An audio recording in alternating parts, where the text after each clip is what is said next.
राधे राधे सभी को। तो साथियों, आज का जो टॉपिक रहने वाला है संघीय मंत्री परिषद, जिसमें अपने प्रधानमंत्री मंत्री परिषद करेंगे, साथ में उप प्रधानमंत्री भी कर लेंगे। तो ये एक ही क्लास में सारे टॉपिक रहने वाले हैं, आपको बस देखना है अच्छे से, साथ में नोट्स बनाने हैं। शानदार नोट्स है दोस्तों।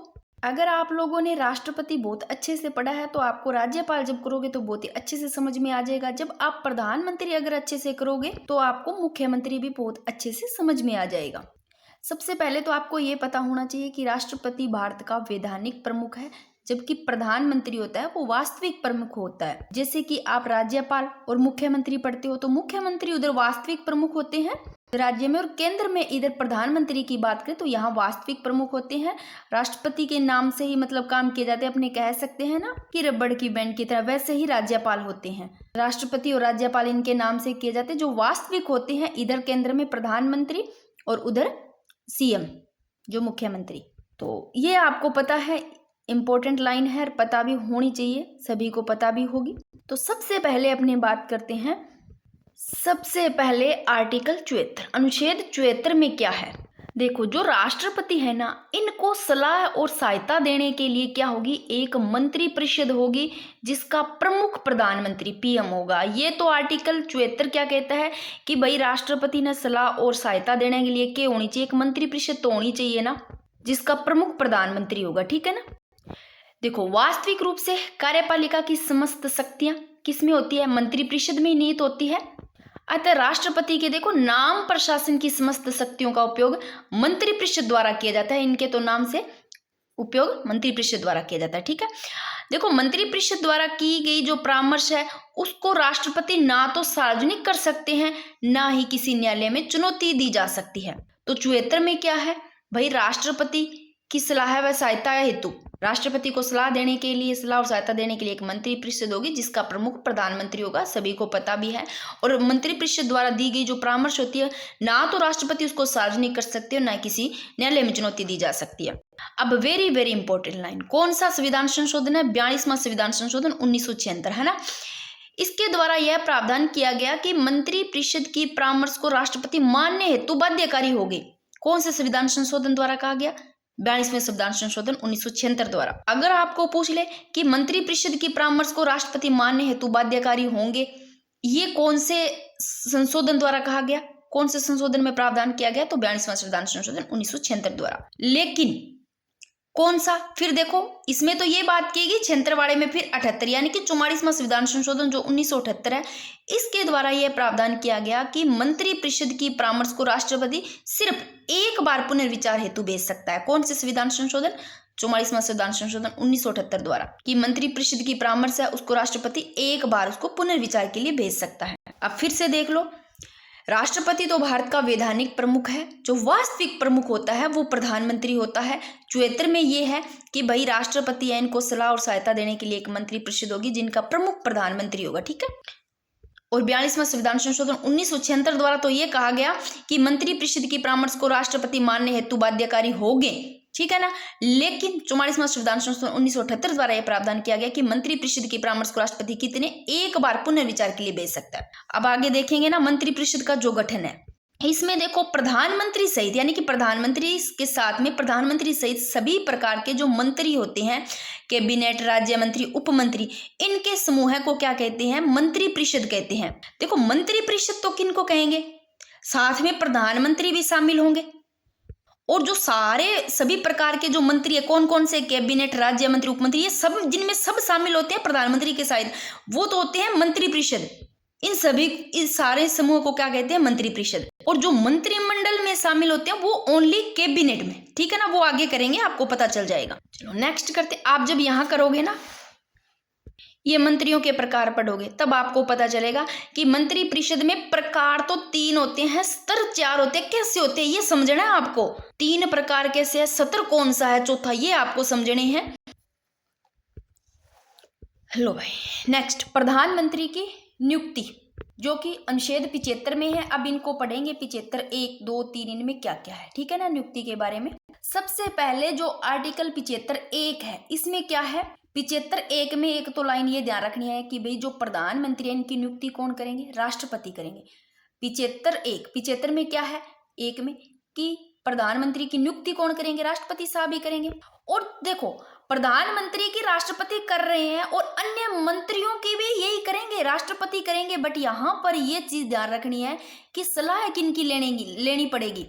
देखो, राष्ट्रपति प्रधानमंत्री की सलाह पर करेंगे। देखो भाई, पीएम की नियुक्ति कर रहे हैं राष्ट्रपति साहब, बट जब अन्य मंत्रियों की ये राष्ट्रपति करेंगे तब सलाह इनकी लेनी पड़ेगी, यानी कि प्रधानमंत्री की सलाह पर करेंगे 75(1) में। तो ये जो मैंने बिल्कुल ऊपर शॉर्ट में लिखा था कि आपको समझ में आ जाए। अब देखो, आप ये चीज सारी देखनी है कि 75(1) में क्या है कि लोकसभा में बहुमत प्राप्त दल के नेता को क्या होना चाहिए? लोकसभा में बहुमत प्राप्त दल का नेता है को राष्ट्रपति द्वारा प्रधानमंत्री नियुक्त किया जाता है। अब आपको पूछ ले प्रश्न, पता होना चाहिए छोटा छोटा, क्या प्रधानमंत्री नियुक्त किए जाते हैं? प्रश्न आता है तो प्रधानमंत्री नियुक्त किए जाते हैं, नियुक्त, ये ध्यान रखना, ठीक है। इसलिए इसको भी हाईलाइट किया, एक एक चीज पे ध्यान रखना है। तो देखो, लोकसभा में जो बहुमत प्राप्त दल होंगे, दल के नेता होंगे, उनको ही नियुक्त करेंगे प्रधानमंत्री। कौन? राष्ट्रपति करेंगे। राष्ट्रपति प्रधानमंत्री नियुक्त करेंगे जो लोकसभा में बहुमत प्राप्त दल के नेता होंगे। तो भाई, इनकी नियुक्ति कौन करेंगे? राष्ट्रपति करेंगे। जब अन्य मंत्रियों की नियुक्ति करेंगे तब इन्हीं की परामर्श लेनी पड़ेगी, इन्हीं की सलाह लेनी पड़ेगी। तो पीएम की परामर्श से राष्ट्रपति अन्य मंत्रियों की नियुक्ति करेंगे। अब भारत का प्रधानमंत्री होता है, नियुक्त होता है, ठीक है। छोटी छोटी चीजें आपको अच्छे से देखनी है। जब आपको इतने अच्छे नोट्स मिल रहे हैं, पका पकाया सब कुछ मिल रहा है, तो आप इतना तो कर सकते हो ना। अब आपको ध्यान रखना है कौन सा संविधान संशोधन है? 91वां संविधान संशोधन 2003। भाई, आप इतनी सारी बुक्स पढ़ोगे, खोज खोज के चीजें लिखोगे, तो वो ये चीजें आपको यहाँ पर मिल रही है। बस ये एक हवा चल रही है, मूल किताबें पढ़ो, मूल किताबें पढ़ो। है क्या मूल किताबें? भाई, आप भी पहली बार नहीं कर रहे हो, बेसिक आपका क्लियर है, ऐसी बात नहीं है। जो पहली बार आ रहे हैं, यानी कि फर्स्ट ईयर करके आ रहे हैं, उनको जरूरी है मूल किताबें पढ़ना। आपका बेसिक क्लियर है, जो कई बार कर रहे हैं, पहले दे चुके हैं, तो आप अगर मूल किताबें, यही तो है एनसीईआरटी की, जहां से बात करें, यानी कि बेसिक क्लियर होगा आपका। अगर आप 6ठी से लेकर के 12 तक बुक्स पढ़ते हो, तो आप खुद देख लो, एक बार आप सारी बुक्स खरीद करके लाओगे, फिर वो मैटर तैयार करोगे, आपका तो एग्जाम तभी एग्जाम टाइम पर भी नहीं हो पाएगा। तो आपको तो सारा कुछ मिल रहा है पका पकाया, तो आप एक बार ये करके देखो ना भाई, हमें पढ़ना है, अच्छे से आप तैयारी कर लो। और बार बार मैं ये क्यों बोलती हूँ, आपको अपने हाथ से शॉर्ट नोट्स बनाने हैं, रिवीजन जरूरी है। मैं इसलिए कह रही हूँ, रिवीजन के बिना कुछ भी नहीं है। चाहे मैं कितना ही मैटर करवा दूं, कितना ही करवा दूं, कोई तुक नहीं है उसका पढ़ने का। फिर चाहे मत पढ़ो, जब भी आप नेक्स्ट टॉपिक पढ़ते हो तो पीछे वाले का रिवीजन जरूर कर लिया करो, प्लीज, मेरे कहने पर। तो 91वां संविधान संशोधन 2003 है। इसके अनुसार केंद्र में मंत्रियों की देखो अधिकतम संख्या लोकसभा के कुल सदस्य संख्या की कितनी होगी? 15% होगी। संविधान संशोधन कौन सा? इसमें फिक्स कर दी, जो 91वां संविधान संशोधन 2003 है ना, कि अधिकतम संख्या तो 15% से अधिक नहीं होगी, यानी कि 15, और न्यूनतम का कोई निर्धारित नहीं की गई है। अधिकतम तो कह दिया भाई 15% होगी, 15% से ज्यादा नहीं होगी, बट न्यूनतम का कोई निर्धारित नहीं है, यानी कि कोई स्पष्ट नहीं है न्यूनतम कितनी हो सकती है। तो 91वां संविधान संशोधन 2003 द्वारा जो कि अनुच्छेद, ध्यान रखना, ये 75 पढ़ रहे हैं अपने, इसमें केंद्र में मंत्रियों की अधिकतम संख्या लोकसभा के कुल सदस्य संख्या की कितनी होगी? 15% होगी, जिसमें ये ध्यान रखना पीएम भी शामिल है, ठीक है। क्योंकि ये प्रावधान पहले नहीं था, फिर ये 91वें संविधान संशोधन 2003 द्वारा क्या कर दिया? फिक्स कर दिया कि कितने मंत्री होंगे, ये चीजें फिक्स कर दी गई। अब देख लेना, लोकसभा में सीटें कितनी है? 543 है, यानी कि 15%, लगभग 81 आप देख लेना, उसमें क्या क्या है? पीएम भी शामिल होंगे, ठीक है। तो आपने ये अभी तक देखा, एक बार मैं फिर से आपको करवा देती हूँ कि फर्स्ट पेज पे अपनों ने देखा है कि प्रधानमंत्री का पता है ये वास्तविक प्रमुख होते हैं। 74 में ये पढ़ा कि राष्ट्रपति की सलाह और सहायता, इनकी सलाह और सहायता के लिए क्या होगी? मंत्री परिषद होगी, जिसका प्रमुख प्रधानमंत्री होगा। तो फिर आर्टिकल 75 में प्रधानमंत्री की नियुक्ति है। 75(1) में यही पढ़ा कि प्रधानमंत्री, इनकी नियुक्ति कौन करेंगे? इनकी नियुक्ति राष्ट्रपति करेंगे, और जो प्रधानमंत्री है लोकसभा में बहुमत प्राप्त दल के नेता होंगे, जिनकी ये राष्ट्रपति करेंगे। और जो पीएम, ये प्रधानमंत्री की नियुक्ति तो ये कर रहे हैं, अब इन्हीं प्रधानमंत्री की परामर्श से राष्ट्रपति अन्य जो मंत्री हैं उनकी नियुक्ति करेंगे। और फिर पढ़ा कि 91वां संविधान संशोधन 2003 है, इसमें यह प्रावधान किया कि मंत्री परिषद में प्रधानमंत्री सहित सदस्यों की जो कुल संख्या है वो लोकसभा के कुल सदस्य संख्या की कितनी? 15% से ज्यादा नहीं होगी। यानी कि फिक्स कर दी भी 15% होगी, यूं ज्यादा को नहीं हुआ, न्यूनतम सीमा कोई निर्धारित को नहीं, ठीक है। फिर 75(2) में क्या है, 75(2) में है कि संघ के मंत्री राष्ट्रपति के क्या प्रसाद पर्यंत अपने पद पर बने रहेंगे, राष्ट्रपति के प्रसाद पद पर बने रहेंगे भाई, प्रसाद पर्यंत, यानी कि जब राष्ट्रपति की इच्छा हो तब वो भाई जब तक रख सकते हैं। वैसे देखो वास्तव में तो ना राष्ट्रपति की इच्छा नहीं होती है, वास्तव में तो होती है प्रधानमंत्री की, को वो किनको मंत्री रखेंगे, क्योंकि प्रधानमंत्री खुद ये तय करेंगे कि जब तक चाहेंगे तब राष्ट्रपति को बोल देंगे भाई ऐसे रखना है, ठीक है ना, जिनको हटाना है वो चीज। तो वास्तविक तो मैंने अभी बताया कि वास्तविक प्रमुख होता है प्रधानमंत्री। तो 75(2) में संघ के मंत्री राष्ट्रपति के प्रसाद पर्यंत अपने पद पर बने रहेंगे, ठीक है ना। काम तो सारे कहेंगे तो पीएम ही कहेंगे, बट इनके प्रसाद पर्यंत रहेंगे क्योंकि ये तो नाम मात्र के होते हैं, आपको भी पता है। फिर 75(3) में क्या है कि संघ की मंत्रिपरिषद सामूहिक रूप से लोकसभा के प्रति उत्तरदायी, वेरी वेरी इंपॉर्टेंट, ये चीजें आपको ध्यान रखनी है, एक व्यक्तिगत रूप से उत्तरदायी और एक सामूहिक रूप से, ये बनते हैं प्रश्न, आपको ध्यान रखना है। जब आप इधर पढ़ोगे ना इधर, तो ये चीजें कि व्यक्तिगत रूप से उत्तरदायी राष्ट्रपति के प्रति और सामूहिक रूप से लोकसभा के प्रति, तो ये आपको ध्यान रखना है कि 75(3) में संघ की मंत्रिपरिषद सामूहिक रूप से पूछे किनके प्रति, सामूहिक रूप से रट लो, सामूहिक रूप से लोकसभा के प्रति। मैं ये क्वेश्चन डालूंगी 1-2 ताकि आपको याद रहते हैं क्या। तो सामूहिक रूप से लोकसभा के प्रति उत्तरदायी होते हैं, व्यक्तिगत रूप से पूछे तो राष्ट्रपति, ठीक है ना। फिर 75(4) में क्या है कि मंत्रियों की जो तीसरी अनुसूची, ध्यान रखना, तीसरी अनुसूची के तहत शपथ लेनी होगी। तो जो मंत्रियों की शपथ है वो ध्यान रखना, अनुसूची कौन सी है, तीसरी अनुसूची है, और शपथ पद व गोपनीयता की लेते हैं।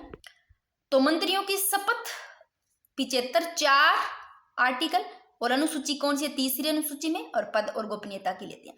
फिर 75(5) में है कि मंत्री बनने हेतु संसद का सदस्य हो, यदि नहीं है ना भाई मंत्री बनना है तो संसद का सदस्य होना चाहिए, मान लो वो नहीं है तो 6 माह में सदस्यता ले ले। और 75(6) में है मंत्रियों के वेतन भत्तों का निर्धारण, वेतन भत्तों का निर्धारण किनके द्वारा किया जाता है, संसद द्वारा।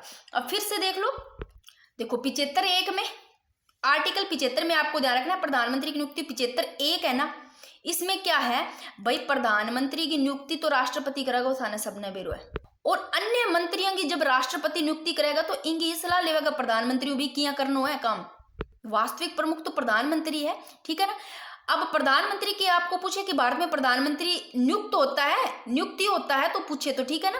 और 51वां संविधान संशोधन 2003 का दिन आपको ये ध्यान रखना है कि जो लोकसभा का कुल सदस्य संख्या है वह फिक्स कर दी कितनी, 15%, और जिसमें प्रधानमंत्री भी शामिल होगा, और न्यूनतम की कोई मतलब कोई स्पष्ट कोनी, कोई निर्धारित कोनी भी कितनी होगी, अधिकतम 15% से ज्यादा नहीं होनी चाहिए, यानी कि 15% फिक्स कर दी। और 75(2) में संघ के मंत्री राष्ट्रपति के प्रसाद पर्यंत अपने पद पर बने रहेंगे। 75(3) में है कि संघ के मंत्रिपरिषद सामूहिक रूप से पूछे तो लोकसभा के प्रति उत्तरदायित्व हो, ठीक है ना। अगर व्यक्तिगत रूप से पूछे तो ध्यान रखना राष्ट्रपति के, ठीक है ना। 75(4) है ना, 75(4) तो 1 कम करना, तीसरी अनुसूची में शपथ है, ठीक है ना, मंत्रियों की शपथ है, पद और गोपनीयता की शपथ लिया।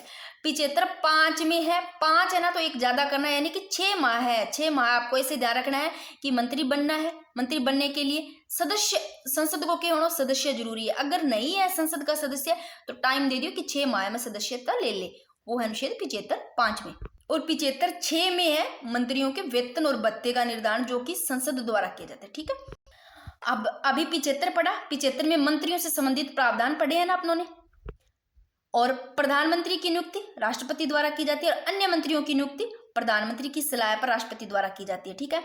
एक इंपॉर्टेंट, वेरी वेरी इंपॉर्टेंट, प्रधानमंत्री परिषद और राष्ट्रपति के मध्य संवाद के लिए मध्य कड़ी का कार्य कौन करता है, ये पूछे मंत्री परिषद और राष्ट्रपति के मध्य, तो प्रधानमंत्री करते हैं, ठीक है ना। अब लो, अभी अपनों ने क्या क्या देखा, ठीक है, मंत्री से संबंधित ये देखो, योग्यताएं देखी कि मान लो संसद का सदस्य है तो सही है, ठीक है ना, मंत्री बनने के लिए संसद का सदस्य है तो ठीक, मान लो नहीं है तो 6 माह में सदस्यता लेनी है। नियुक्ति कौन करते हैं मंत्रियों के, राष्ट्रपति करते हैं। शपथ राष्ट्रपति, देखो नियुक्ति भी राष्ट्रपति, शपथ भी राष्ट्रपति, त्याग पत्र भी राष्ट्रपति ने देगा, सारो काम राष्ट्रपति ने, और कार्यकाल है वो राष्ट्रपति के प्रसाद पर्यंत रहते हैं, ठीक है ना, इनकी इच्छा पर, ठीक है ना। और कार्य आवंटन के नियम बनाए कौन, ये भी राष्ट्रपति बनाएंगे कार्य आवंटन के, और यहाँ दो चीजें आपको ध्यान रखनी है कि अगर पूछे व्यक्तिगत रूप से किन के प्रति उत्तरदायी होंगे तो राष्ट्रपति के प्रति होंगे मंत्री, और सामूहिक रूप से पूछे तो लोकसभा के प्रति। ऐसे ले लेना, लोकसभा का समूह होता है तो आपको याद रह जाएगा, ठीक है ना। और मंत्रालयों का आवंटन या फेरबदल नाम आ जाए तो मंत्रालयों का आवंटन और फेरबदल है ये किया जाता है प्रधानमंत्री के द्वारा, ध्यान रखना, ठीक है ना। मंत्रालयों का जो आवंटन है, जो फेरबदल है, वो प्रधानमंत्री के द्वारा किया जाता है, ये राष्ट्रपति नहीं करते, ठीक है। नेक्स्ट, अब मंत्रियों के प्रकार पढ़ने हैं, वेरी वेरी इंपॉर्टेंट। देखो, अगर आपको पूछे कि मंत्री परिषद के प्रकार पूछे तो प्रकार तो भाई 3 है, सतर 4 है। 4 स्तर के मंत्री पूछे तो 4, देखो ये तो 3 है ना, मैंने लिखे है कैबिनेट मंत्री, राज्य मंत्री और उप मंत्री। इस जो राज्य स्तर स्वतंत्र प्रभार है, सिर्फ इसको छोड़ करके ऊपर के तो आते हैं मंत्री परिषद के प्रकार। मंत्री परिषद में 3 प्रकार है।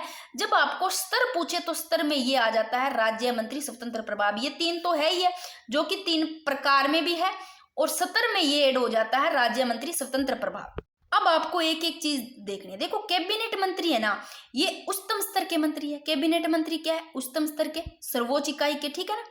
और उप मंत्री देखो लास्ट में लिखा है उप मंत्री आ रहा है, तो ये निम्न स्तर के मंत्री हो गए। अब देखो, सबसे पहले जो कैबिनेट मंत्री है ना, एक तो देखो ये सर्वोच्च इकाई का सबसे ऊपर उच्च स्तर का मंत्री है, ठीक है ना।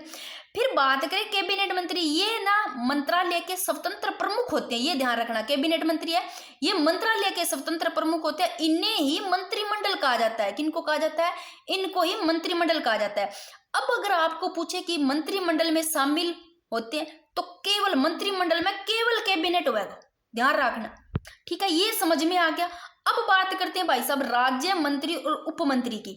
उप मंत्री मैंने बताया निम्न स्तर के मंत्री, तो ये तो स्तर में आ जाता है, इसको एक बार छोड़ो, आपको एक बार मंत्री की मंत्री परिषद के जो प्रकार है देखना, ये तो सबसे ऊपर स्तर का है, इन्हीं को ही मंत्रिमंडल कहते हैं। और अगर पूछे मंत्रिमंडल में शामिल तो ओनली होगा वो, ठीक है ना, कैबिनेट मंत्री। अब बात करें राज्य मंत्री और उप मंत्री। देखो, राज्य मंत्री और उप मंत्री के पास स्वतंत्र मंत्रालय नहीं होता भाई। कैबिनेट मंत्री के पास तो देखो मैंने बताया कि स्वतंत्र प्रमुख होते हैं, इन दोनों के पास क्या स्वतंत्र मंत्रालय नहीं होता, यानी अलग से इनको स्वतंत्र मंत्रालय नहीं होता है इनके पास, राज्य मंत्री और उप मंत्री के पास। इनका कार्य है ना, इनका कार्य कैबिनेट मंत्रियों की सहायता से होगा, ठीक है, यानी कि इनकी सहायता करना कैबिनेट मंत्रियों की, ठीक है। अब देखो, राज्य मंत्री और उप मंत्री, इनका काम क्या है? जो कैबिनेट मंत्री हैं इनकी क्या हेल्प करना है, ठीक है ना। मैंने सहायता करना बोल दिया था ना पहले, इनसे करना होगा, तो थोड़ा ध्यान रख लेना, ये इनका काम है कि इनकी हेल्प करे, इनके जो मंत्री हैं उनकी सहायता करे, ठीक है। ये लो, ठीक है। अब चलते हैं राज्य मंत्री स्वतंत्र प्रभाव। देखो, आपको ये समझ में आ गया कि कैबिनेट मंत्री, राज्य मंत्री, उप मंत्री, ये 3 तो है मंत्री परिषद में 3 प्रकार। सतर का पूछे तो स्तर में ये ऐड हो जाएगा, ना कि ये। अगर आपको ये ऐसे प्रश्न पूछे, आपको 4 ऑप्शन दे दे, कैबिनेट मंत्री, राज्य मंत्री, उप मंत्री और राज्य मंत्री स्वतंत्र प्रभार, तो पूछ ले कि मंत्री परिषद के प्रकार में कौन शामिल नहीं है, तो भाई ये प्रकार में शामिल नहीं है, सतर में आता है, ठीक है ना। तो ये तो देखो उच्चतम स्तर का मंत्री और मंत्रालय के स्वतंत्र प्रमुख होते हैं, इनको ही मंत्रिमंडल कहते हैं। और मंत्रिमंडल में शामिल सिर्फ ये होते हैं कैबिनेट। और जो राज्य मंत्री उप मंत्री है, देखो इन दोनों की बात करें तो इनके पास स्वतंत्र मंत्रालय नहीं होता है, और इनका जो दोनों का काम होता है ना, ये कैबिनेट मंत्री है, इनके जो मंत्री होते हैं उनकी क्या करनी होती है? हेल्प करना, ठीक है। अब भाई साहब ये रह गया स्तर वाला राज्य मंत्री स्वतंत्र प्रभार। जो राज्य मंत्री स्वतंत्र प्रभार है ना स्तर, इसको दे दिया, क्या दे दिया? इसको मंत्रालय स्वतंत्र मिलेगा भाई, इसको दे दो, क्योंकि ये स्तर में आ गया तो इसे लेना, इन्हें मंत्रालय स्वतंत्र मिलेगा और सुविधा राज्य मंत्री के समान मिलेगी। किनको? जो सतर वाला है ना राज्य मंत्री स्वतंत्र प्रभार, सुविधा इनको राज्य मंत्री के समान मिलेगी और इन्हें मंत्रालय स्वतंत्र मिलेगा। इनके पास नहीं है, इन दोनों के पास में, ठीक है ना। अब तो इतना मत हमारा आप समझ में आ गया। और मंत्रियों के प्रकार कभी ना आया है तो जिनको आया हुआ है पहले से तो उनको तो दिक्कत ही नहीं है, और जिनको समझ में नहीं आया भी ये कैबिनेट मंत्री क्या है, राज्य मंत्री क्या है, उप मंत्री क्या है, स्तर क्या है, तो मैंने अपनी तरफ से कोशिश की है, समझ में आ गया होगा। ये लो, अभी फटाफट थोड़ा सा देख लो। पहले सबसे पहले कैबिनेट मंत्री पढ़ा, ये भारत अगर आ जाए भारत के प्रशासन की सर्वोच्च इकाई कौन सी है, 4 ऑप्शन दे दे तो आप कैबिनेट मंत्री कर दोगे। और कैबिनेट शब्द का उल्लेख पूछे तो भाई मूल संविधान में नहीं था, जब संविधान लागू हुआ तो मूल संविधान में नहीं था। जो 44वां संविधान संशोधन 1978 है, इसके द्वारा अब इस शब्द को अनुच्छेद कौन से 352 में शामिल कर दिया गया है। तो अगर आपको ऐसा प्रश्न पूछ दिया जाता है कि कैबिनेट मंत्री का उल्लेख आर्टिकल दे दे 352 में, तो आप सही कर दोगे आर्टिकल 352 में, कोई और आर्टिकल दे तो उसमें नहीं है। ये पढ़ा था आप लोगों ने प्रकार में, और क्या पढ़े थे राज्य मंत्री, उप मंत्री, इनको अलग से स्वतंत्र मंत्रालय नहीं था, और इनका जो काम था वो क्या था कि कैबिनेट मंत्रियों की हेल्प करना, ये था। ठीक है, अब इनको फटाफट देख लेते हैं। एक होता है संसदीय सचिव, एक होता है वॉर कैबिनेट जो युद्ध मंत्रिमंडल, एक होता है शेडो कैबिनेट जो कि छाया मंत्रिमंडल, एक किचन कैबिनेट जिसको रसोई मंत्रिमंडल बोलते थे, यानी कि आंतरिक कैबिनेट। थोड़ा सा इनको आप देख लो क्योंकि सभी के बारे में पता होना चाहिए, थोड़ा पढ़ाओ। देखो संसदीय सचिव होते हैं ना, एक चीज तो इनका ध्यान रखना कि संविधान में उल्लेख नहीं है। किसका? संसदीय सचिव का संविधान में उल्लेख नहीं है, न ही मंत्रिपरिषद में शामिल होते हैं। कौन? संसदीय सचिव किन में शामिल नहीं होते? मंत्रिपरिषद में शामिल भी कौन नहीं हुआ है, और संविधान में उल्लेख भी कौन है। केवल राजनीतिक संतुष्टि के लिए नियुक्त किया जाता है, जो कि प्रधानमंत्री द्वारा इनको, किसके लिए? केवल राजनीतिक संतुष्टि के लिए नियुक्त किया जाता है इनको प्रधानमंत्री द्वारा। शपथ भी इनको प्रधानमंत्री द्वारा, एवं प्रधानमंत्री के प्रसाद पर्यंत ही अपने पद पर रहते। देखो नियुक्ति भी प्रधानमंत्री करेगा, शपथ भी प्रधानमंत्री द्वारा दिलाई जाएगी, और प्रसाद पर्यंत भी प्रधानमंत्री रहेगा, और शामिल मंत्रिपरिषद में को नहीं हुआ है, और संविधान में उल्लेख नहीं। ठीक है, फिर बात करते हैं वॉर कैबिनेट यानी कि युद्ध मंत्रिमंडल। आपातकालीन परिस्थितियों में सभी दलों को साथ में लेकर प्रधानमंत्री द्वारा जिस कैबिनेट का गठन किया जाता है उसे क्या कहा जाता है? वॉर कैबिनेट कहा जाता है। फिर शैडो कैबिनेट, इसको भी थोड़ा देख लो। वास्तविक कैबिनेट पर नियंत्रण रखने हेतु, जो वास्तविक कैबिनेट है उस पर नियंत्रण रखने हेतु मुख्य विपक्ष दल के द्वारा शैडो कैबिनेट का गठन किया जाता है। थोड़ा देख लेना किनके द्वारा गठन किया जाता है? विपक्ष दल के नेता द्वारा। ठीक है ना, कि वास्तविक कैबिनेट पर कंट्रोल करना। ठीक है, फिर बात करते हैं किचन कैबिनेट, जिसको आंतरिक कैबिनेट यानी कि रसोई मंत्रिमंडल किचन कैबिनेट है। प्रधानमंत्री के जो विश्वस्त लोग जो अंदर होते हैं ना, उनके कह सकते हैं आंतरिक कैबिनेट जो विश्वास पात्र होते हैं, जो प्रधानमंत्री के विश्वास पात्र लोगों का एक समूह है, जिनकी परामर्श से जो प्रधानमंत्री अपने नीतिगत फैसले लेते हैं भाई, उसे ही क्या कहते हैं कि किचन कैबिनेट यानी कि रसोई मंत्रिमंडल कहा जाता है। और ये कि लघु निकाय है। देखो किचन कैबिनेट, अब ऐसे सोच लो भाई, अंदर की बात हो रही है, आंतरिक कैबिनेट यानी कि रसोई वाली बात हो रही है, तो जो प्रधानमंत्री का विश्वास पात्र जो कोई एक समूह हुआ लोगों, बाकी परामर्श से, उनकी परामर्श से प्रधानमंत्री अपने क्या लेंगे? नीतिगत फैसले लेंगे। उनको पूरा विश्वास होता है भाई, तभी तो इनके नीतिगत फैसले इन्हीं की परामर्श से लेंगे, जिनको क्या कहते हैं? Kitchen cabinet. ये कुछ मैंने क्वेश्चन लिए ताकि आपको भी पता चले कि हमें कुछ याद रहता है, नहीं रहता मैं ये लास्ट में करवाऊंगी। कुछ इंपॉर्टेंट वन लाइनर भी लिए हैं मैंने, इससे पहले अपने देख लेते हैं आर्टिकल 88 अनुच्छेद 88 पढ़ना है आपको। एक इसमें क्या है कि संघ के मंत्रियों व महान्यायवादी के विशेष अधिकार, अनुच्छेद 88 में, यानी कि मंत्री व महान्यायवादी संसद के भी सदन, ये संसद के, ये है संसद के किसी भी सदन, लिखना था भाई आप लिख लेना कि अनुच्छेद 88 में मंत्री व महान्यायवादी संसद के किसी भी सदन यानी कि लोकसभा राज्यसभा, किसी का बोल दिया लोकसभा राज्यसभा, इनमें भाग ले सकते हैं, उन्हें संबोधित कर सकते हैं। मंत्री उसी सदन में क्या लेंगे? मतदान करेंगे जिस सदन के क्या है वो सदस्य है, बट किनको मतदान का अधिकार नहीं है, एवं महान्यायवादी को मतदान का अधिकार नहीं है। ये क्या कर सकते हैं? मंत्री व महान्यायवादी संसद का कोई भी सदन, लोकसभा राज्यसभा, इनमें क्या लेंगे? भाग ले सकते हैं, संबोधित भी कर सकते हैं, और उसी सदन में मंत्री क्या है? उसी सदन में मतदान भी करेंगे, लेकिन जिस सदन के वो सदस्य है एवं महान्यायवादी को मतदान का अधिकार नहीं है। मेरे कहने का मतलब है कि महान्यायवादी है वो सदन की कार्यवाही में भाग लेंगे, यानी कि कार्यवाही में तो भाग लेंगे, ठीक है ना, बट मतदान का अधिकार नहीं है महान्यायवादी को। ठीक है ना, अनुच्छेद 88 में मैंने शॉर्ट में भी लिख दिया है कि महान्यायवादी सदन की जितनी कार्यवाही है उनमें भाग ले लेंगे, बट मतदान करने का अधिकार कौन? ठीक है, अब कुछ मैंने लिखी है कि जो निम्न परिस्थितियों में मंत्रिपरिषद को भंग या विघटित किया जा सकता है। कौन कौन सी परिस्थितियों में मंत्रिपरिषद को भंग या विघटित किया जा सकता है? देखो, किसी एक मंत्री या संपूर्ण मंत्रिपरिषद के विरुद्ध अविश्वास प्रस्ताव क्या हो जाए? पारित हो जाए। एक लाइन लिखी है, आपको भी पता होगा, यदि किसी मंत्री के विरुद्ध ना अविश्वास प्रस्ताव पास हो जाता है ना, तो पूरी की पूरी मंत्रिपरिषद को क्या देना पड़ता है? त्याग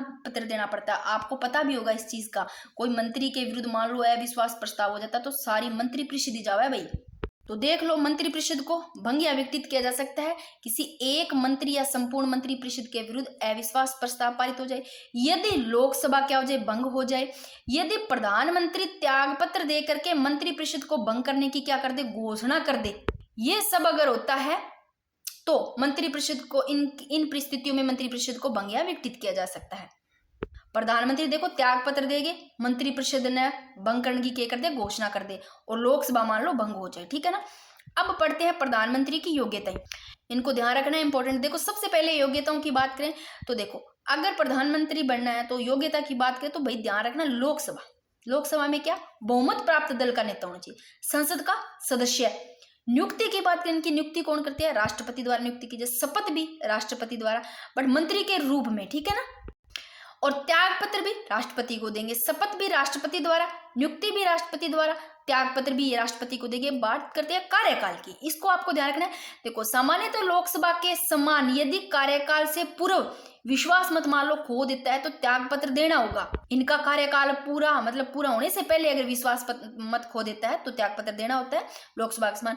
बट प्रधानमंत्री का सामान्य तो जो कार्यकाल होता है वैसे 5 वर्ष होता है, अगर विश्वास मत खो देते हैं तो पहले भी त्याग पत्र दिया जा सकता है। और प्रधानमंत्री का कार्यकाल पूछे किसके अधीन होता है तो ये जरूर ध्यान रखना, गृह मंत्रालय के अधीन। छोटी छोटी चीजें आपको ध्यान रखनी है और सभी को पता भी है, ठीक है।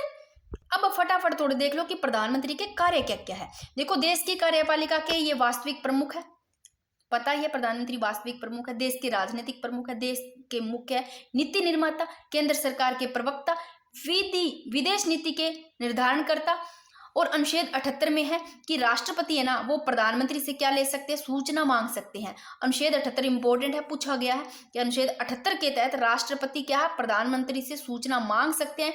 एवं प्रधानमंत्री का कर्तव्य क्या होगा, प्रधानमंत्री का कर्तव्य होगा कि भाई राष्ट्रपति जब की सूचना मांगी है बिन उपलब्ध करवाया है, आर्टिकल 78 के वह कि राष्ट्रपति प्रधानमंत्री को सूचना मांग सके। और प्रधानमंत्री को कर्तव्य ही वो है आर्टिकल 78 का, तो अगर प्रधानमंत्री ने कुछ सूचना मांगी है तो उसको उपलब्ध करवाए, ठीक है। मंत्रियों व राष्ट्रपति के मध्य कड़ी आयोजक के रूप में कार्य करना, तो प्रधानमंत्री का ये काम है, ठीक है ना। किनके, मंत्रियों और राष्ट्रपति, एक पहले लाइन मैंने लिखी थी ये, ठीक है ना, इनके मध्य कड़ी आयोजक के रूप में काम करना। सरकार की नीतियों को सदन के पटल पर रखवाना, ये भी प्रधानमंत्री का काम है।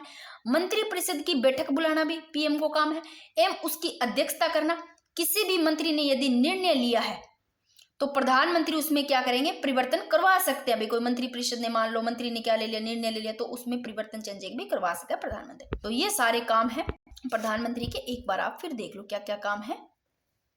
सरकारी नीतियों के सदन को पटल पर रखवाना इनका भी काम है। अब बात करते हैं वे संस्थाएं जिनके पदेन अध्यक्ष कौन होंगे, प्रधानमंत्री होंगे, कौन कौन सी है, कौन कौन सी संस्थाएं हैं भी जिनके पदेन अध्यक्ष प्रधानमंत्री होंगे। नीति आयोग होगा, राष्ट्रीय विकास परिषद होगी, राष्ट्रीय एकता परिषद, राष्ट्रीय सुरक्षा परिषद, अंतरराज्यीय परिषद होगी, राष्ट्रीय जल संसाधन परिषद, अंतरिक्ष व अनुसंधान परिषद। ये सारी संस्थाएं हैं जिनके पदेन अध्यक्ष पीएम होंगे, ठीक है ना। वेरी वेरी इंपॉर्टेंट लाइन कि क्षेत्रीय परिषद की अध्यक्षता तो केंद्रीय गृह मंत्री द्वारा की जाती है। अगर आपको पूछे कि क्षेत्रीय परिषद की अध्यक्षता कौन करता है तो केंद्रीय गृह मंत्री, बट राजस्थान है वो उत्तरी क्षेत्रीय परिषद में शामिल है, ठीक है। लो भाई, भारत के प्रथम प्रधानमंत्री, लास्ट में मैंने सारे लिखे हैं प्रधानमंत्री भी।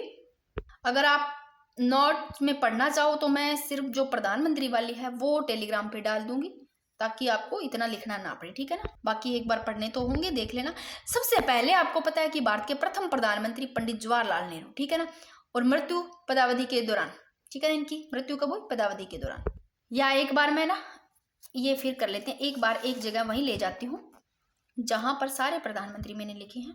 बिल्कुल ही एक पेज में समेटने की कोशिश की, शॉर्ट में छोटे छोटे लिखे हैं भाई, चाहे आपको थोड़ी दिक्कत आ रही हो। सबसे आपको पूछे कि भारत के प्रथम प्रधानमंत्री, देखो पंडित जवाहरलाल नेहरू तो पहला प्रधानमंत्री है जिनकी मृत्यु पदावधि के दौरान हुई, जो कि रहे 15 अगस्त 1947 से लेकर के 27 मई 1964, यानी कि 1947-1964 तक। सेकंड देखो गुलजारीलाल नंदा। अब कई क्या है, इनको जैसे भी पूछते हैं ना, सबसे कम अवधि वाले आपको प्रधानमंत्री पूछते हैं तो आप कई बार गुलजारीलाल नंदा करते हो। भाई ये तो कार्यवाहक है, थोड़ा ध्यान रख लिया करो, क्योंकि जो अटल बिहारी वाजपेयी है ये है सबसे कम छोटी अवधि के। वैसे 3 बार रहे हैं, बट देखो 16 मई 1996 से 1 जून 1996 तक 17 दिन, ठीक है ना। और कई बुक्स में ये 13 दिन भी आपको पता नहीं क्या क्या लिख रखा है, बट एनसीईआरटी की बुक में आप खुद ही देख लो भाई। अब आपको पूछे कि पहले प्रधानमंत्री तो पंडित जवाहरलाल नेहरू, पैसे पहले ही पैसे प्रधानमंत्री नाम, पैसे प्रधानमंत्री पीएम, पैसे पंडित जवाहरलाल नेहरू। और दूसरे जो कि ये कार्यवाहक है भाई, प्रथम कार्यवाहक पूछे, यानी कि फर्स्ट कार्यवाहक प्रधानमंत्री है गुलजारी लाल नंदा। फिर और भी रेव है दूसरी बार, सेकंड बार, यानी कि 2 बार कार्यवाहक ए ही रेव है। मैंने इसलिए हाईलाइट किया है कि प्रथम कार्यवाहक प्रधानमंत्री पूछे तो गुलजारी लाल नंदा। फिर और रहते हैं, ये देखो दूसरी बार भी कार्यवाहक ये रहते हैं, कार्यवाहक गुलजारी लाल नंदा है जो 2 बार रह चुके हैं। अब पहले मैं एक बार सीधे बता रही हूं, बाद में आप इनको पढ़ लेना अपने तरीके से। पंडित जवाहरलाल नेहरू पहले प्रधानमंत्री, गुलजारी लाल नंदा जो कि फर्स्ट कार्यवाहक प्रधानमंत्री है। फिर लाल बहादुर शास्त्री प्रथम प्रधानमंत्री, देखो जिनकी विदेश में आधिकारिक यात्रा के दौरान मृत्यु हुई। फिर मैंने एक जगह वो भी लिखी है कि कौन कौन से प्रधानमंत्री है जिनकी मृत्यु हुई यानी कि पद के दौरान, ठीक है ना। फिर वापस आते हैं गुलजारी लाल नंदा जो कि कार्यवाहक रहते हैं दूसरी बार, ठीक है ना। फिर इंदिरा गांधी भारत की प्रथम महिला प्रधानमंत्री, अभी वर्तमान में कौन है, नरेंद्र मोदी है। और देखो अब नरेंद्र मोदी ना इंदिरा गांधी को भी पीछे कर दिया, इनसे ज्यादा लंबे समय तक प्रधानमंत्री नरेंद्र मोदी जो सेकंड नंबर पर है। और सबसे ज्यादा फर्स्ट नंबर पर पूछे तो सबसे ज्यादा कार्यकाल वाले यही रहेंगे पंडित जवाहरलाल नेहरू अब तक तो, ठीक है। तो ये सारी चीजें मैंने एक जगह लिखी है, अपने वो भी पढ़ेंगे, आप ऐसे मत करना कि हमें याद नहीं हो रहा ये चीज क्या है क्या कुछ नहीं, ये पढ़ेंगे एक बार, आप इनको देख लो। इंदिरा गांधी भारत की प्रथम महिला प्रधानमंत्री।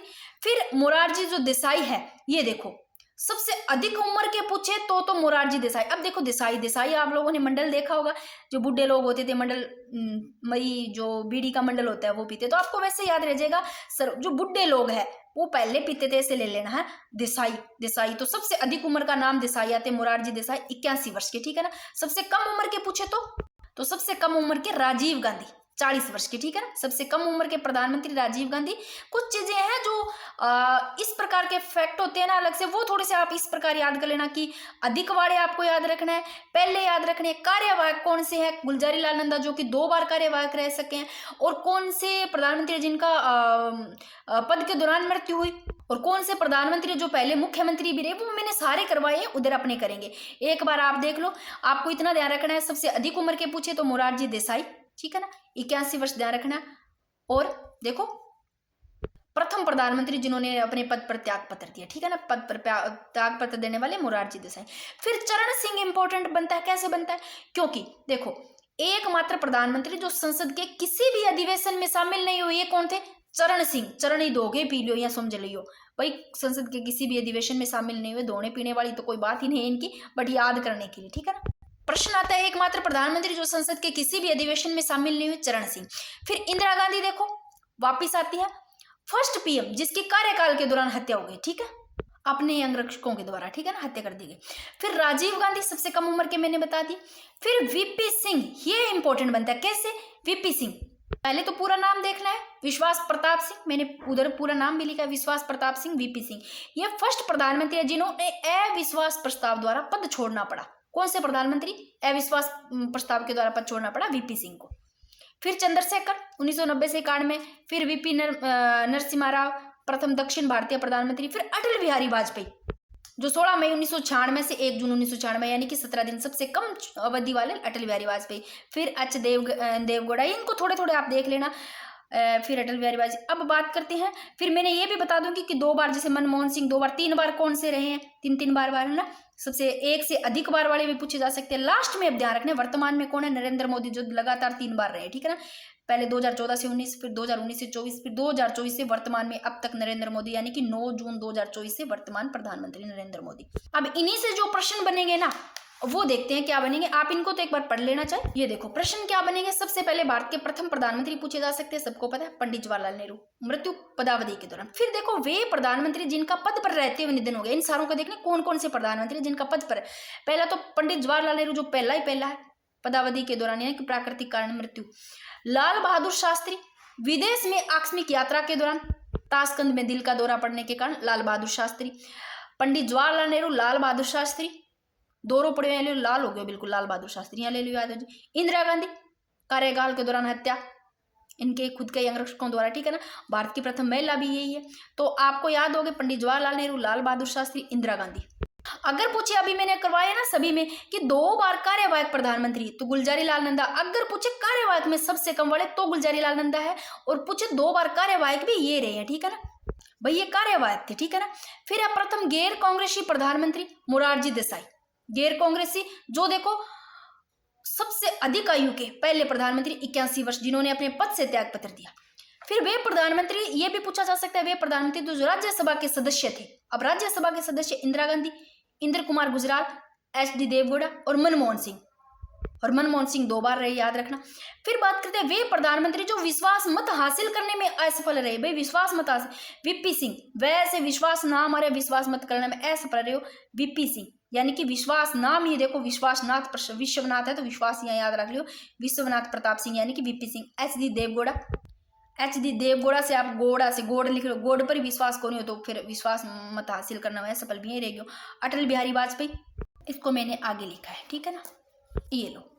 चौधरी चरण सिंह और अटल बिहारी वाजपेयी ऐसे प्रधानमंत्री थे जिन्होंने लोकसभा में क्या विश्वास प्रस्ताव पर मतदान से पूर्व ही त्याग पत्र दे दिया। कौन कौन? चौधरी चरण सिंह, अटल बिहारी वाजपेयी तथा विश्वनाथ प्रताप सिंह यानी कि वीपी सिंह और एच.डी. देवगौड़ा ऐसे प्रधानमंत्री थे जिन्होंने लोकसभा में विश्वास मत प्राप्त न कर पाने के कारण त्याग पत्र देना पड़ा। कौन कौन से जो विश्वास मत प्राप्त न करने के कारण त्याग पत्र देना? देवगौड़ा, गोड़ ध्यान रखना है, और विश्वनाथ, विश्व याद रख लो, विश्वासनाथ, ठीक है। ये प्रश्न ऐसे बन सकता है वे प्रधानमंत्री जो विश्वास मत लाने से, देखो विश्वास मत लाना पहला ही त्याग पत्र दे दियो, यानी कि लोकसभा में विश्वास मत लाने से पूर्व, वो है चौधरी चरण सिंह, अटल बिहारी वाजपेयी। ये पूरी लाइन मैंने यहाँ लिखी है, ये देख लो।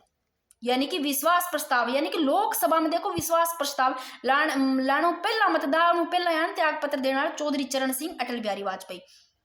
और जबका लोकसभा में विश्वास मत प्राप्त न करने के कारण त्याग पत्र दियो बे है गोड़, गोड़ से देवगौड़ा याद रखना है, और विश्वास से विश्वनाथ प्रताप सिंह, ठीक है ना, वीपी सिंह। अब वे प्रधानमंत्री देखो जो को पहले मुख्यमंत्री भी रहे। पहले मुख्यमंत्री कौन है? मोरारजी देसाई, बंबई के मुख्यमंत्री रहे। चौधरी चरण सिंह यूपी के, वीपी सिंह यूपी के, एच.डी. देवगौड़ा कर्नाटक के, वीपी नरसिम्हा राव जो आंध्र प्रदेश के, नरेंद्र मोदी गुजरात के, यानी कि प्रधानमंत्री पहला ये मुख्यमंत्री भी रहे। अठे का ध्यान रख लियो। फिर देखो ये कुछ प्रश्न है वन लाइनर। यूएनओ में हिंदी में भाषण देने वाले प्रधानमंत्री पूछे तो अटल बिहारी वाजपेयी है। पंचायती राज का स्वर्ण काल माना जाता है राजीव गांधी को। अविश्वास प्रस्ताव में हारने वाले पीएम वीपी सिंह, ये बताया था मैंने। लाल बहादुर शास्त्री, देखो जिन कौन से प्रधानमंत्री लाल बहादुर शास्त्री मृत्यु देश से बाहर हुई पूछ ले तो लाल बहादुर शास्त्री। और भारत और पाकिस्तान के मध्य सिंधु नदी समझौता हुआ उस समय कौन थे प्रधानमंत्री? तो जवाहरलाल नेहरू थे, ठीक है। और ताशकंद समझौता हुआ उस समय आयून खान और लाल बहादुर शास्त्री के मध्य हुआ ताशकंद समझौता, पूछ ले किनके मध्य हुआ, ठीक है। जवाहरलाल नेहरू के बाद, यानी कि जवाहरलाल नेहरू के निधन के बाद में गुलजारी लाल नंदा ने पद ग्रहण किया। इनकी मृत्यु के बाद में किया। इन्होंने कार्यवाहक रहे थे ना, मैंने बताया था 2 बार रहे। कार्यवाहक में पूछे तो ये है सबसे कम, ठीक है। सबसे कम उम्र के प्रधानमंत्री पद पर आसीन बता दिया राजीव गांधी, 40 वर्ष की, ठीक है। अब कुछ कथन है ये आपको याद करने हैं। तो सबसे ज्यादा डॉक्टर भीमराव अंबेडकर के जो 2 कथन है ये याद करने हैं, एक आपको ये देखना है, तो ये कथन एक बार आपको देखनी है। तो सबसे पहला डॉक्टर भीमराव अंबेडकर, इन्होंने देखो क्या कहा कि अमेरिका के राष्ट्रपति की तुलना है वो भारत में किसी पदाधिकारी से करनी है। तो अमेरिका के राष्ट्रपति की तुलना किनसे? भारत में किसी पदाधिकारी से करनी है, तो वो क्या? प्रधानमंत्री होंगे। डॉक्टर भीमराव अंबेडकर का है। फिर एक आपको डॉक्टर भीमराव अंबेडकर का ध्यान रखना है, वेरी वेरी इंपॉर्टेंट, कि प्रधानमंत्री सूर्य के समान है। कि किन्होंने कहा, ये कथन ध्यान रखना है कि प्रधानमंत्री किसके समान? सूर्य के समान है, जिसके चारों ओर ग्रह परिक्रमा करते हैं तथा संविधान के सारे जो मार्ग है वो प्रधानमंत्री की ओर उन्मुख होते हैं। ये कहा डॉक्टर भीमराव अंबेडकर ने, वेरी वेरी इंपॉर्टेंट। और एक ये ध्यान रखना है कि प्रधानमंत्री मंत्रिमंडल का क्या है? निर्माता व सहारकर्ता होता है। ये पूछे किसने कहा? तो एच.जे. लोस्के ने कहा, ठीक है। नेक्स्ट आपको ध्यान रखना है रैमजे म्योर, इनका क्या है कि प्रधानमंत्री राज्य रूपी जहाज का मल्लाह होता है, यानी कि मल्लाह नाव को चलाने वाला, ठीक है ना। ये कहा, देखो मल्लाह जब भी नाम आए, राज्य रूपी प्रधानमंत्री क्या है? राज्य रूपी जहाज का क्या है? मल्लाह है, जो नाव को चलाने होता है मल्लाह। तो आप रैमजे म्योर ध्यान रखना, ठीक है ना। मुनरो का है कि पीएम राज्य रूपी जहाज का कप्तान होता है, कप्तान मुनरो का, याद रख लेना ऐसे कहा। विलियम हाईकोर्ट ने कहा कि आसमान में चमक रहे तारों के मध्य प्रधानमंत्री चंद्रमा की भूमिका में है, ये विलियम हाईकोर्ट। और मार्ले ने कहा कि मंत्रिपरिषद के अन्य सदस्यों में प्रधानमंत्री प्रथम स्थिति में है, अतः प्रधानमंत्री सम्मान में प्रथम है। तो मार्ले ने यह तो कहा कि प्रधानमंत्री के जो अन्य सदस्य हैं उनमें प्रधानमंत्री फर्स्ट यानी कि प्रथम स्थिति में और प्रधानमंत्री सम्मान में प्रथम है, ठीक है ना। और आइवर जेनिक्स ने कहा कि प्रधानमंत्री का भविष्य मंत्रिपरिषद का जो भविष्य है वो प्रधानमंत्री निर्धारित करता है, अर्थात उनका जन्म व मृत्यु पीएम पर निर्भर है। तो आपको डॉक्टर भीमराव अंबेडकर का और एच.जे. लोस्की, ये तो आपको ध्यान रखना है। बाकी एक बार कथन देख लो, ठीक है। ये इंपॉर्टेंट है। जो प्रधानमंत्री सूर्य के समान है, जिसके चारों ओर ग्रह परिक्रमा करते हैं, संविधान के सारे मार्ग प्रधानमंत्री के ओर है, डॉक्टर भीमराव अंबेडकर का। अगर प्रश्न आता है कि कैबिनेट मंत्री का पदभार संभालने वाली प्रथम महिला पूछे तो आपको पहले ये भी ध्यान रख लेना चाहिए, राजकुमारी अमृत कौर थी। अब बात करते हैं एक से अधिक बार प्रधानमंत्री। तो एक से अधिक बार जो प्रधानमंत्री रहे, अगर एक से अधिक बार पूछे तो इसमें दो वाला भी आ जाता है, जैसे डॉक्टर मनमोहन सिंह। अगर तीन बार रहे, 3 बार पूछे, 3 बार शपथ लेने वाले प्रधानमंत्री पंडित जवाहरलाल नेहरू, इंदिरा गांधी, अटल बिहारी वाजपेयी, नरेंद्र मोदी, ठीक है। तो ये सारे मैंने ये 3 बार वाले एक्स्ट्रा लिख दिए अलग से, इसमें डॉक्टर मनमोहन सिंह का 2 बार, ये थोड़े से देख लेना। अब बात करते हैं अगर प्रश्न पूछे सबसे लंबे कार्यकाल वाले प्रधानमंत्री, तो देखो पहले नंबर पर तो अभी तक यही है, डॉक्टर जो पंडित जवाहरलाल नेहरू है।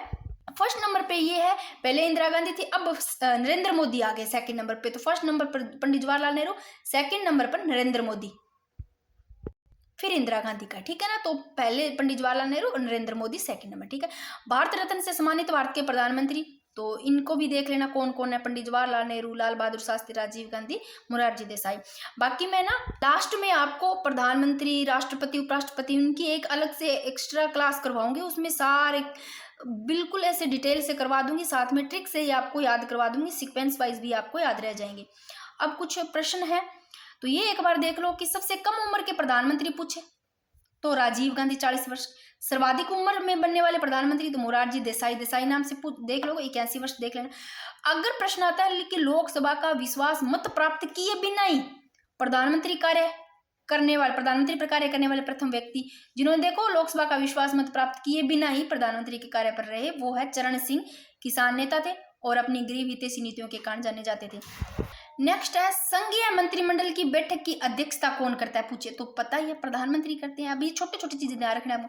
भारत के प्रधानमंत्री उम्मीदवार के लिए न्यूनतम आयु पूछ ले तो प्रधानमंत्री बनने के लिए 25 वर्ष अभी न्यूनतम, और भारत का प्रधानमंत्री होता है। तो इनमें से किसी प्रकार लाइन आ सकती है, चाहे से दे दे निम्न सदन में बहुमत दल का नेता, लोकसभा में बहुमत दल का नेता, सत्ता दल का प्रमुख नेता, कुछ भी लाइन दे दे तो आप ध्यान रखना भारत का प्रधानमंत्री, तीनों लाइनें सही है, ठीक है। अब ये मैंने करवा दिया आपको। पहले देखो, पहले पंडित जवाहरलाल नेहरू है भाई, 1947 से 64 तक रहे, ठीक है ना।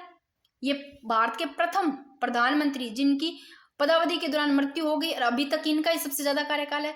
फिर सेकंड नंबर पर ये प्रथम कार्यवाहक प्रधानमंत्री है, ये कार्यवाहक है पूछे तो गुलजारी लाल नंदा। फिर और भी रहे, दूसरे नंबर पर भी यही कार्यवाहक रहे, यानी कि पूछ ले प्रश्न आ जाए कि 2 बार कार्यवाहक रहने वाले तो गुलजारी लाल नंदा याद रखना।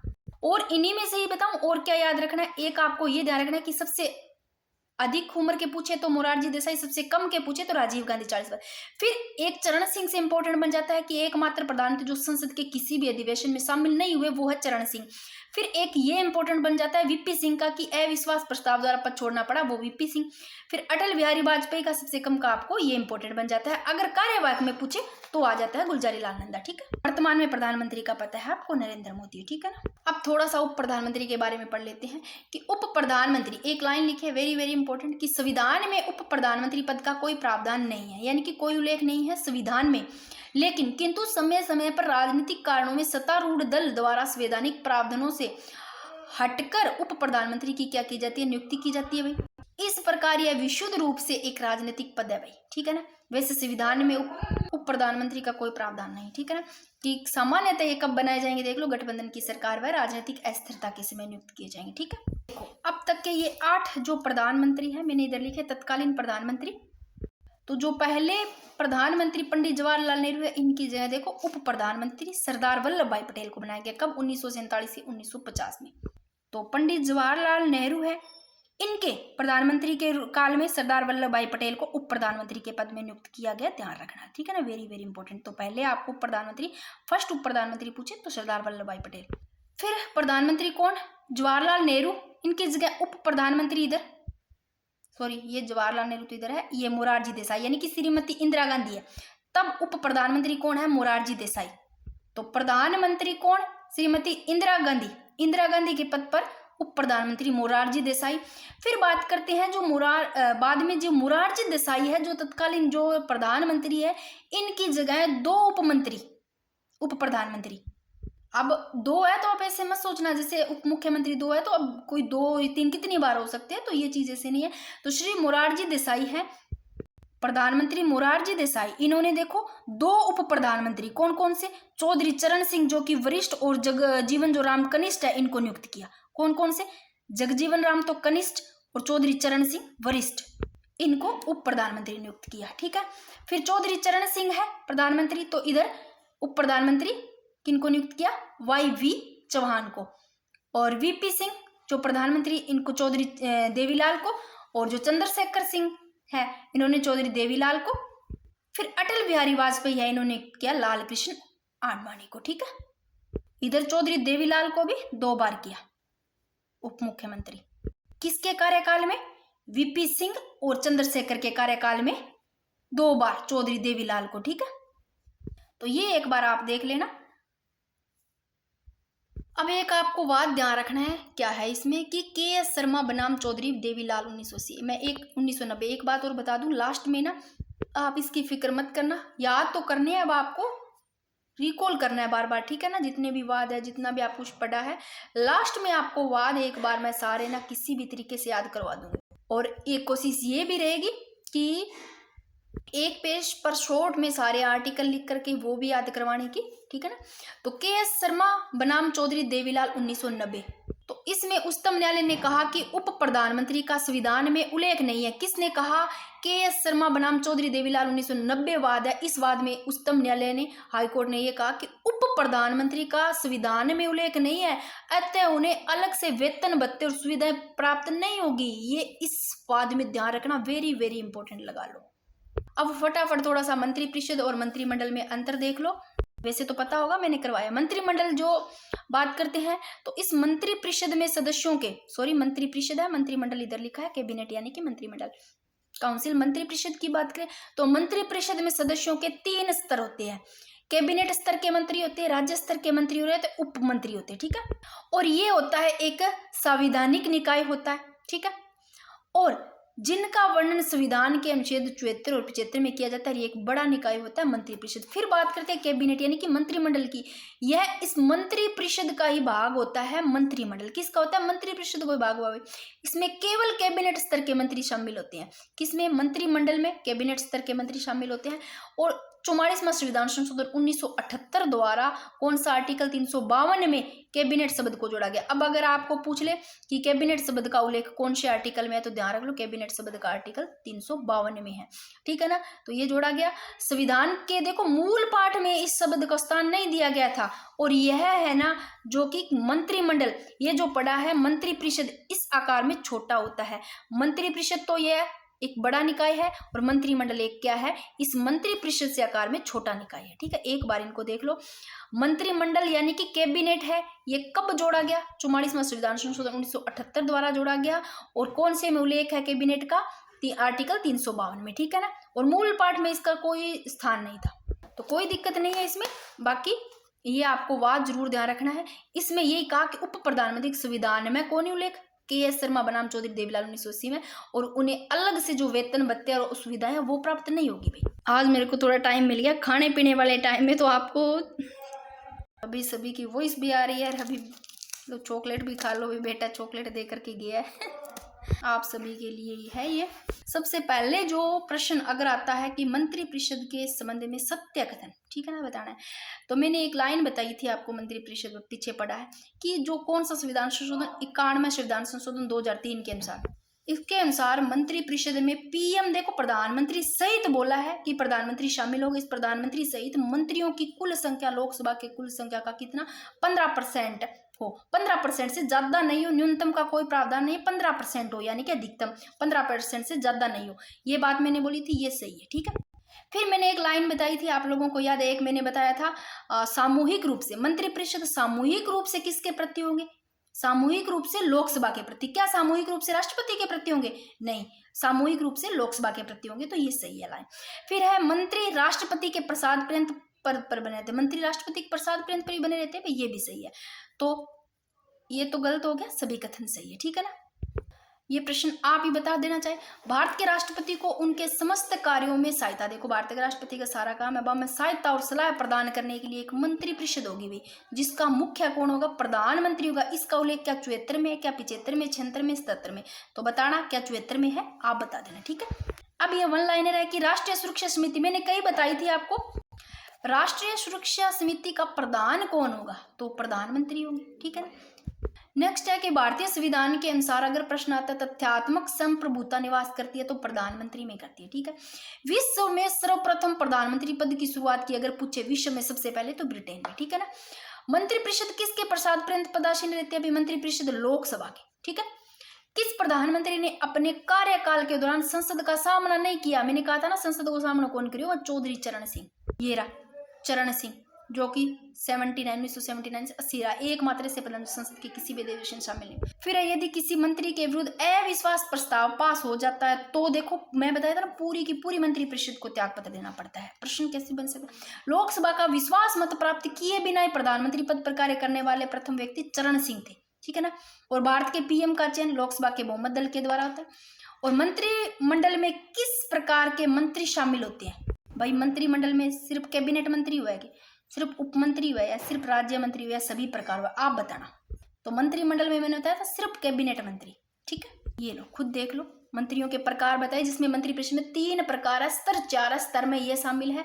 ये रहा कैबिनेट मंत्री, उच्चतम स्तर को यानी कि सर्वोच्च इकाई है, और मंत्रालय के स्वतंत्र प्रमुख होते हैं। इन्हें ही क्या कहते हैं? इन्हें ही मंत्रिमंडल कहते हैं। और मंत्रिमंडल में शामिल केवल कैबिनेट मंत्री, ठीक है। ये आपके टॉपिक साथ में ही हो गए कंप्लीट।